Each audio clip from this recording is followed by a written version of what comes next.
Nurture and support. Nurture and support. This is a podcast theme song. And it's really short. Nurture and support begins in 3, 2, 1. Hello, everybody, and welcome back to Nurture and Support, a recommendation podcast. I'm Kelly Toole at KELLYTHUL on Twitter. And I'm Mel at Karmic9 on Twitter. And Mel checked before the show, and we are on episode 124. Yes. We have to check because we can't keep track, or I can't keep track. It was all a blur to me. No idea, but 124 it is. This may be a quick one, gang. We'll see. I'm not sure how long Mel's recommendation is. Mine's going to be pretty fast, so pay attention, y'all. It's going to speed by.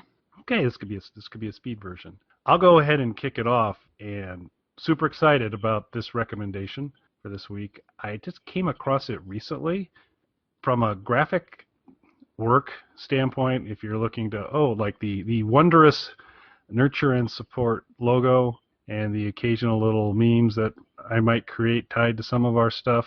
I do all that fine work in a graphic package that's called Paint Shop Pro. Paint Shop Pro is, shall we say, a vintage graphic editing software package. Yeah. And not only, I believe they have continued to make new versions of Paint Shop Pro, and it may be around 9 or 10 in terms of the versions. I'm only guessing because I really liked Paint Shop Pro version 6, which ran on Windows XP, and I have installed it on every computer I've ever had since then, and the computer makes all sorts of noises, doesn't like it, but it runs, and I know how to use the clone brush on it. I know how to drop in different fonts, and for really remedial stuff, I just know how to use it. I've played with Photoshop some, and I'm just not smart enough for it yet. Not to mention the price tag on Photoshop has gotten difficult. It does create a barrier to entry, for sure. So I had been reflecting to say perhaps I should evolve beyond Paint Shop Pro at some point in time, because eventually there's going to be a version of Windows that simply says, this is unacceptable, this is an 8-track tape you're trying to put in a Blu-ray player, you must stop. I think I had a Paint Shop Pro 4. It's a nice little package. It's simple, and I still use it, but I've played with GIMP, which is some free open source, and it looks pretty powerful and pretty good, but it's got that Photoshop mojo going that I'm not quite there yet. Yeah, if it wasn't an MS Paint, then I have trouble working it. Common ground for sure. So as I was looking, so I'm not recommending Paint Shop Pro, by the way, even though I really do like version 6 of Paint Shop Pro. But if you want to kind of have some advanced editing capabilities, I'd recommend you check the following out. The website is site, S-I-T-E, .UIDraw, YOUIDRAW.com. So that's site.uidraw.com. It's free. There is a paid version for you to start to save the more complex components to possibly import them into other graphical software, but for just going in and cranking and getting some stuff done, it's all free. It runs on HTML5 and JavaScript. You don't download anything. So you come in there, it's snappy. It works really, really, really quick. It connects up to your Google Drive, so you can save direct to your Google Drive. You can save locally and do that. And it has 3 major components to it, which is there's a painter, a logo maker, and I believe it's called Drawer. Let me go ahead and bring that back up so I get their names right here for them. Drawer. Nice try, Kelly. Drawing, like a normal person would say. So there's drawing, logo creator, and painter are the 3 major software options within it. And vector-based stuff, super high quality, a lot of pretty rich features, no download, you get up and going right away. The drawing is very much like you'd expect, a lot of vector-based stuff. It's not simply just a sketch type of thing. You can create colorful imagery, pulling blocks together, doing all sorts of things to kind of create some sort of digital drawing with it. Logo Creator pulls a lot of resources together to get you going on a logo, and I am absolutely going to play with this thing and see if I can come up with a new version of the Nurture and Support logo, which I'm highly confident will not be available by the time we publish this show. But at some point in time, if we put a new logo out and I made it in this, we'll let you know. Yeah. And then Painter is the one that I can see myself using the logo creator and the drawing one quite a bit. The Painter one, I'd love to. I'm not sure I'm qualified entirely, but the capabilities within it are pretty amazing. In that you basically come in and you've got more of like a pencil icon and a paintbrush icon as a couple of the main interfaces. And I took the pencil icon, clicked on it, and started kind of sketching. So like drew like a coffee mug. And as you're drawing with the pencil tool on the sketch, the default, it kind of does shading for you. So fairly quickly, if you're just doing a very kind of remedial drawing of like a coffee cup, it creates a pretty decent looking shaded like pencil sketch of a coffee cup. Wow. And then you can turn around and change. There's different capabilities of that effect. So then you can pick one that was called web. And so web, if you think about sometimes the mesh, if you're seeing something created in a 3D software package and you get kind of that mesh looking skeleton of the individual, the web filter kind of does that. So if you draw kind of a cone, you get this kind of very rich 3D looking mesh web type of thing. So incredibly powerful.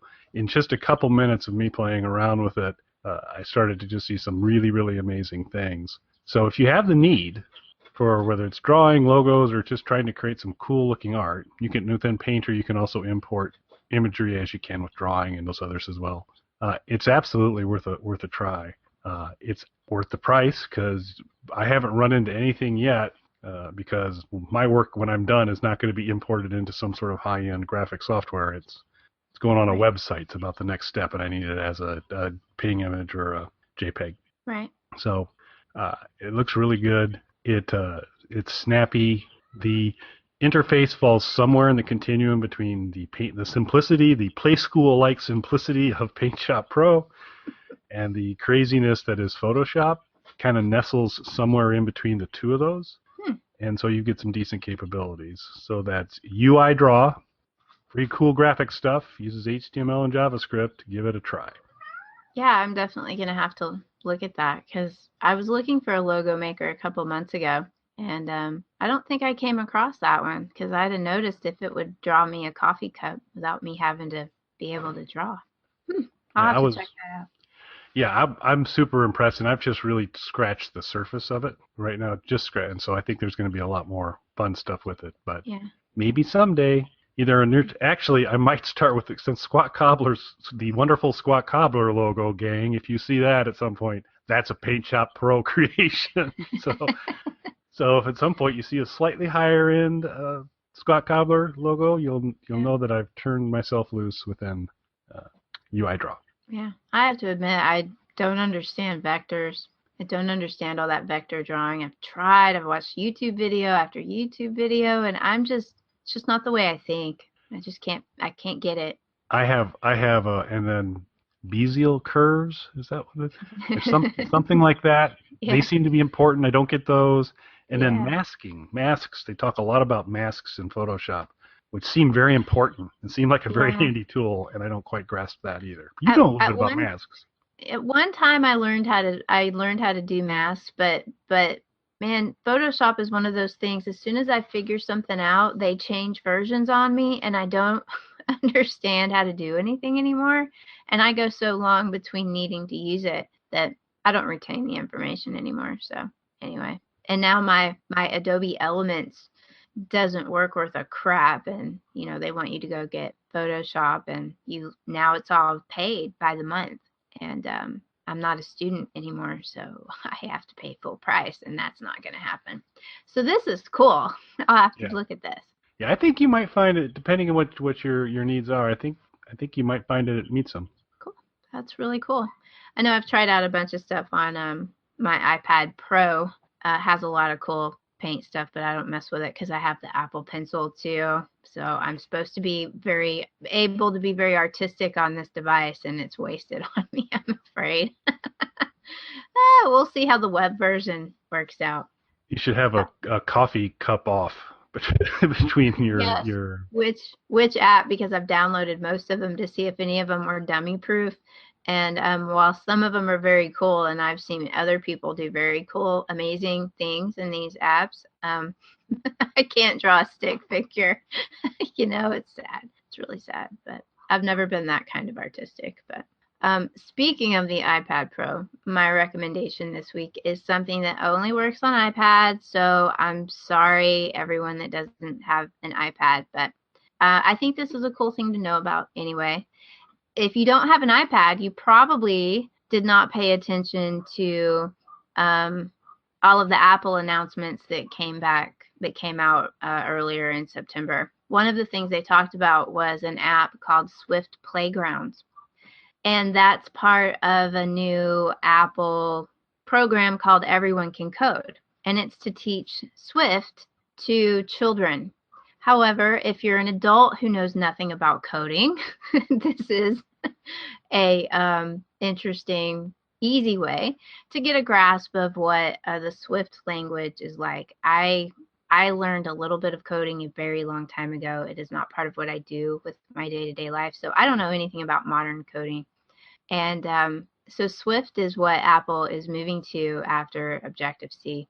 So all of the apps are made in Swift. And this program uses a cute little interface of you moving a little creature called Byte, B-Y-T-E, through a little virtual landscape to collect gems and toggle switches, and you're guiding him through this world with real code. So it slowly teaches you as you go along the commands to do ever increasing functions and things like that. There are 3 different little avatars after you get started and you complete a few exercises. You get to choose which little Byte avatar you would like, and I'm using the tall green one. But there's a short little orange one that you start out with, and then there's one that looks like a little water drop that's blue. But I just think it's pretty cool. I wish that we had cool stuff like this when I was a kid, but we didn't have computers when I was a kid. So I missed out on all this cool stuff. I was born too soon.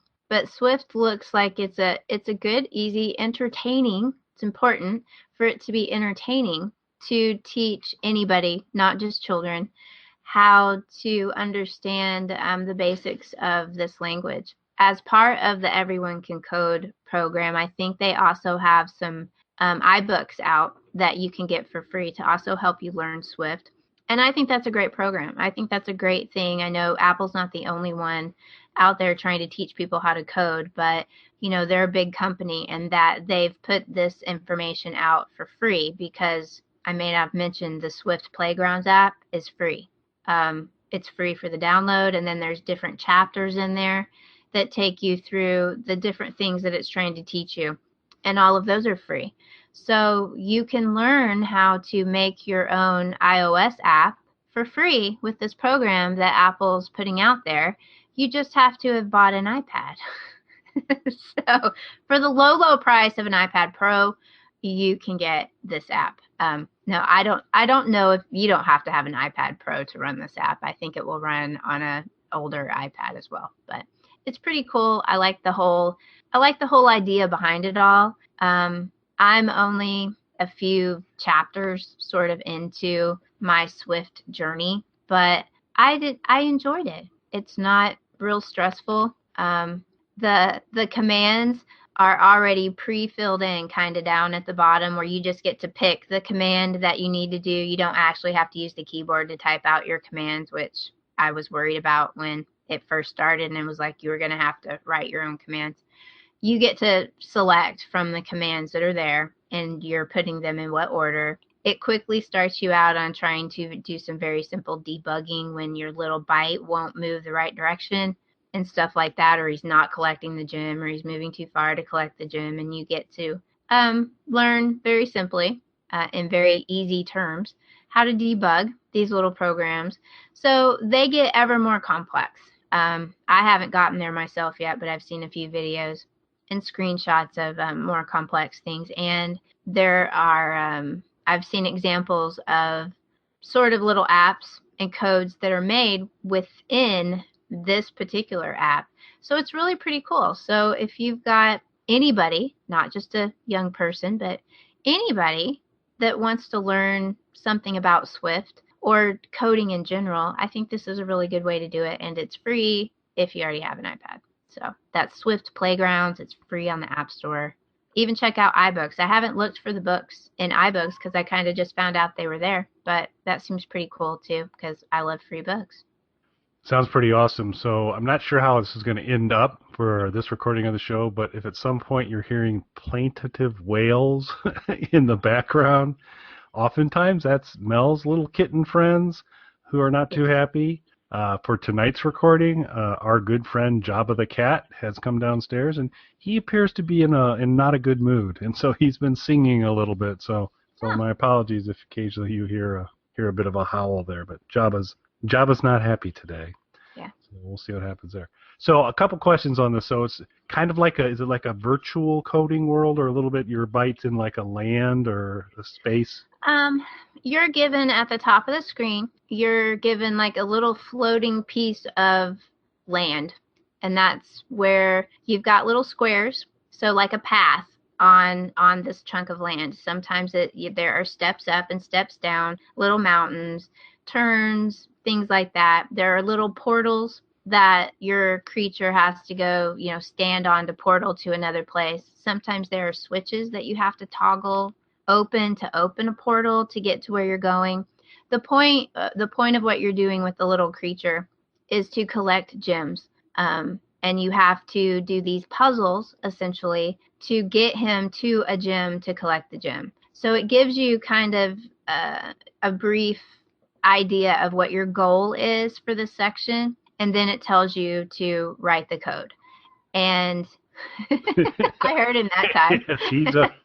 He's in fine voice today. Sorry, folks. Oh no, I always assume it's mine because mine are horrible. But yeah, you're solving puzzles by writing code, and you're only using the commands that you already know. So it's kind of amazing what you can do when you only know 6 commands, and how you can move this little critter around. So that's all it is. It's a lot like all of the different puzzle games that we've recommended on here before about having to figure out how to get from point A to point B. And this way you're just doing it with code. You're actually putting in a phrase of what you want the creature to do to get there. So if he needs to move 3 squares in front of him, turn left, and go 2 more squares to collect a gem, then you put in the actual little snippets of code that would tell him to do exactly that. And then you push the little run code button and see if he does it. If he doesn't, then you have an error, and you have to go back and figure out where your error is. And then you can swap out lines or add lines and then run it again to see if it clears. So it's really simplistic. There's no big flashing red X that you're a loser if your code doesn't work. So it's very positive in nature, and it's always telling you, don't worry if you don't get it on the first try, because remember, this is really geared towards kids. So it works well for someone my age who knows nothing about the Swift language. Makes sense. So in my mind, I had the entry to this game or this environment is that your little Byte would be in some sort of ship, and he'd be flying over Androidica with its large, beautiful open source trees and free people, with a look of misplaced superiority on Byte's face as he then lands in the land of proprietary with big walls around it. See, dump over a few half-eaten apple bombs on Androidica. Yeah, throw some of those. And in fairness, parts of Androidica would be on fire as the Samsung Galaxy 7 burst into flame. But we'd get those under control. Everything would be fine. But yeah, that sounds good. There was, and I was trying to recall it as you described this, for Android, they had developed was basically a graphical interface for coding, where all the different subroutines and capabilities were almost like puzzle pieces. And if you were looking to code, and you kind of created the flow of the program, so it was the same idea of being able to code an app You weren't actually, it took you a level back of abstraction from the actual code, and you were pulling in these different services, connecting them. And I played with that some, and it was looking kind of promising, but what I was wanting to do was the particular app I was playing around with, I needed to have a Twitter connectivity because I needed it to be able to post to Twitter, and all of those widgets were there, but this open auth and what you need to do to kind of get your app to talk to Twitter and all that basically washed me out. At some point I'm like, I don't know. So I'll be interesting if it'd be kind of cool a little bit later to see if they say Byte wants to send a tweet. So let's see if we can have you do the code. Yeah, I'm still in the beginning stages of it. I watched the video for that Everyone Can Code, and they've got people from all different parts of the world, all ages, who have learned how to code and made an app, and it's on the App Store, and it's amazing. Very cool. Of course, we all know not every app on the App Store is good, but hey, you got to start somewhere. I think it's cool, and there are a lot of different programs and different organizations out there trying to get people to code, which I think is a really, really awesome, because the kids really need to learn this stuff. And I came from having to teach myself how to work a computer and build computers myself, because by the time these things became commonplace, I was out of college. I was past schooling. So I was a self-taught person. So I like to know how this stuff works, even though I've never been much at coding. Basic was the big thing when I was in school, y'all. I made a little guy with a bow tie, and his bow tie wiggled back and forth. It was amazing. I got an A.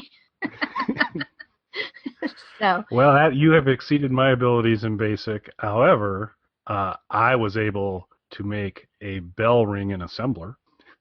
So. Oh, that's better than me. Oh, yeah. So, in case y'all can't tell, we're kind of old. But hey, coding's awesome, and more young people should learn how to do it, and even us old folk, because this is free. It's and it's a cute interface. There's no you suck because your code didn't work. I like it, and I might learn a few things, and then maybe better be able to understand and maybe make an app that tweets. I don't know. So anyway, it's a Swift Playground on the App Store, only for iPad. Sorry, Android folks, but I'm sure you have your own version out there of something to help learn coding, just not Swift. Sounds good. And while the app apparently does not call you stupid, if it was going to call someone stupid, I think we all know that person would be Matt. And so at this point, we'll hand it over to Matt, who, if we're lucky, will be able to tell you all the different ways that you can connect to Nurture and Support, be that on YouTube, Stitcher, iTunes, etc.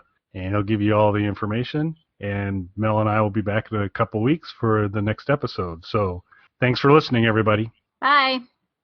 You can contact us on our website, nurtureandsupport.net, or email us at nurtandsupp@gmail.com. That's NURTANDSUPP@gmail.com. Or tweet us at nurtandsupp on Twitter. Nurturing and support.